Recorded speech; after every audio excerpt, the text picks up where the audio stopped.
ശക്തമായ കാറ്റിനെയും മഴയെയും തുടർന്ന് പാവർട്ടി കുണ്ടുവക്കടവ് അംഗൻവാടിക്ക് സമീപം മൂന്നാൻ ശങ്കരുവിന്റെ ഓടിട്ട വീട് പൂർണ്ണമായും തകർന്നു. മൺചുമരുകൊണ്ട് നിർമ്മിച്ചിരുന്ന വീട് വ്യാഴാഴ്ച രാത്രി ഉണ്ടായ ശക്തമായ മഴയിലും കാറ്റിലുമാണ് നിലംപൊത്തിയത്.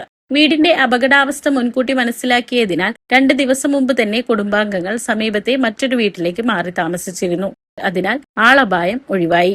സംഭവ വിവരം അറിഞ്ഞെത്തിയ പഞ്ചായത്ത് മെമ്പർ KC ഖാദർമോൻ സ്ഥലം സന്ദർശിച്ച് സ്ഥിതിഗതികൾ വിലയിരുത്തി. തുടർന്ന് പഞ്ചായത്തിലും വില്ലേജ് ഓഫീസിലും പരാതി നൽകി അടിയന്തര സഹായം ലഭ്യമാക്കുന്നതിനുള്ള നടപടികൾ സ്വീകരിച്ചതായി അറിയിച്ചു.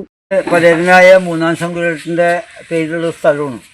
ഇതിന്റെ പ്രമാണങ്ങളൊക്കെ കുറച്ച് നൂലാമലയിൽ കിടക്കുകയാണ്. അപ്പോൾ അതിൻ്റെ എല്ലാ നിയമ നടപടികളുമായിട്ട് അവർ അളവ് കഴിഞ്ഞ 2 ആഴ്ച മുന്നേ അളവ് കഴിഞ്ഞു.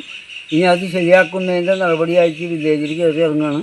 അപ്പോൾ എത്രയും പെട്ടെന്ന് ബന്ധപ്പെട്ട ഉദ്യോഗസ്ഥന്മാർ അവരുടെ രേഖകൾ ശരിയാക്കി കൊടുക്കുകയും ഇവർക്ക് മാന്യമായ നഷ്ടപരിഹാരം ഗവൺമെന്റിന്റെ ഭാഗത്ത് ചെയ്തു കൊടുക്കുകയും വേണമെന്നാണ് വാർഡ് മെമ്പർ എന്നുള്ള എനിക്ക് പറയാനുള്ളത്. വീടിന്റെ പൂർണ്ണനാശം മൂലം ദുരിതത്തിലായിരിക്കുകയാണ് കുടുംബം. അടിയന്തര ധനസഹായവും പുനരധിവാസ നടപടികളും ബന്ധപ്പെട്ട അധികൃതർ സ്വീകരിക്കണമെന്നാണ് പ്രദേശവാസികളുടെ ആവശ്യം.